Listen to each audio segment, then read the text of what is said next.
Welcome to the latest episode of The Houses of Merida. I'm Eric Partney, your host, and we're here today with YucatanLiving.com. Today, we're about 30 minutes outside of the city, which is the first time we've been able to shoot something outside of the city. We're on a hacienda, Hacienda Sac Chich. Sac Chich means white bird. A hacienda is more like a plantation in the United States, except they only had one crop here, and that was henequen. Behind me is a henequen plant. The henequen plant was more or less the source of all of the wealth of the Yucatan. It was considered the green gold. You can always spot a hacienda by looking for the chimenea, which would show you where they were actually manufacturing the rope and shredding the henequen.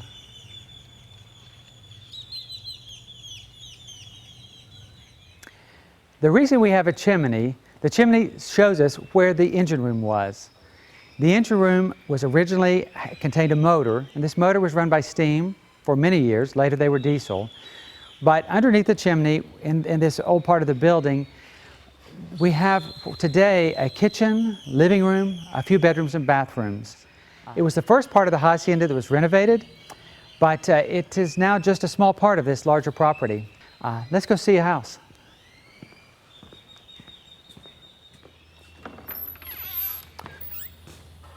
We're now in what was originally the engine room. This room contained an enormous engine.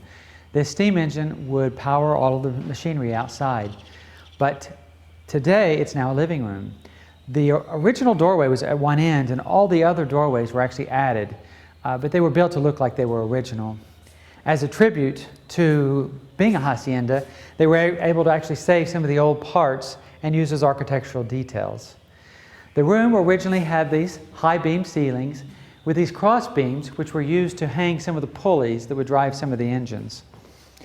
The floors were polished concrete. Originally they were just concrete, today they're polished concrete.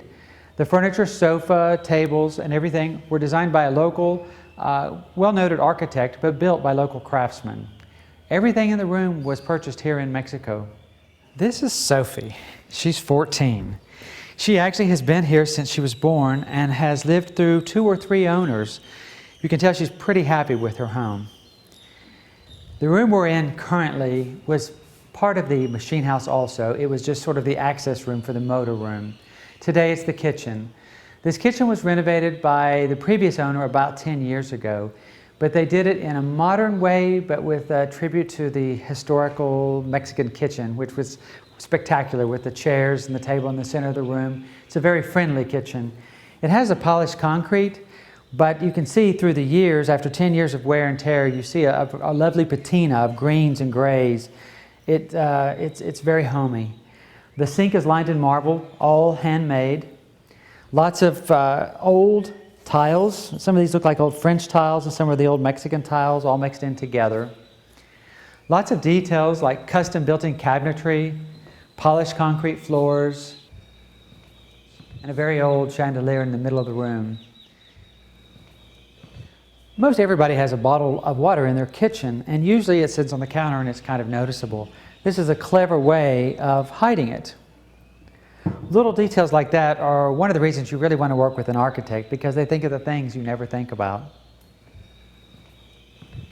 Everywhere in the world, people always congregate in the kitchen for a party. In Mexico, we believe in making it comfortable, and we just go ahead and put a table and chairs in the middle of the kitchen. You can sit, you can eat, you can drink. You start out your days with coffee here, you end your evenings with cocktails here. And style sometimes isn't necessarily just about money. Style's about just ideas and taste. These are simple little chairs that people walk around selling in all over Mexico. They're usually unfinished and are very inexpensive to buy. With a clever paint job, a cushion made out of the material that they use the rags to clean floors with. Very simple, very architectural, very sweet. It's a great way to live.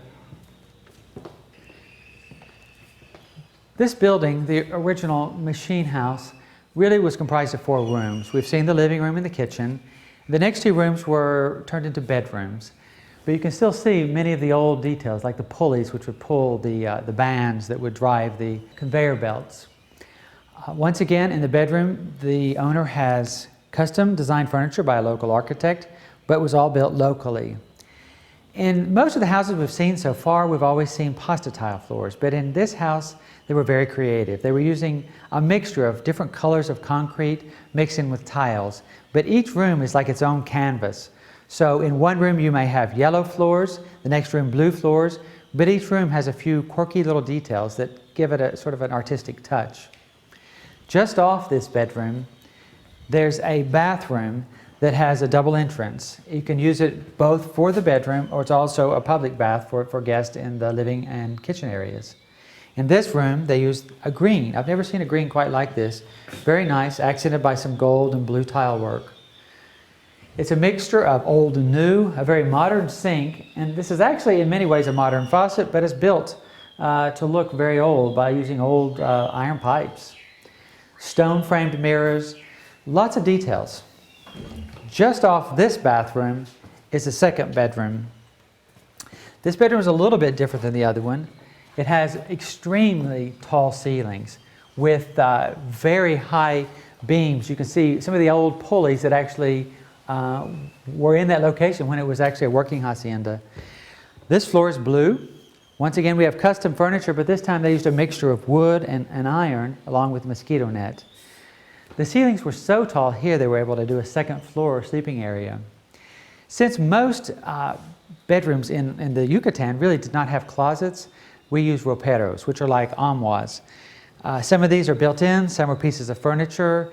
This is one that gives tribute to old and new. It's a mixture of both.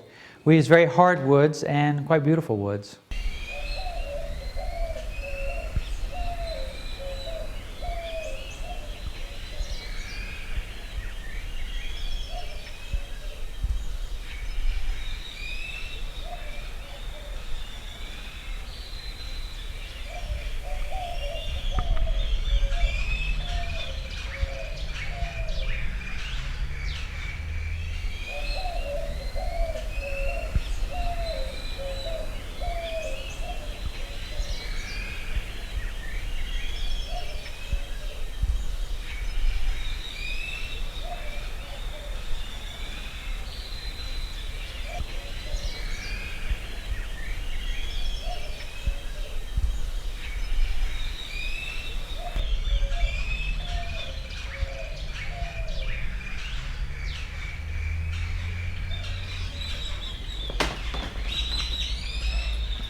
Here we have the pool area.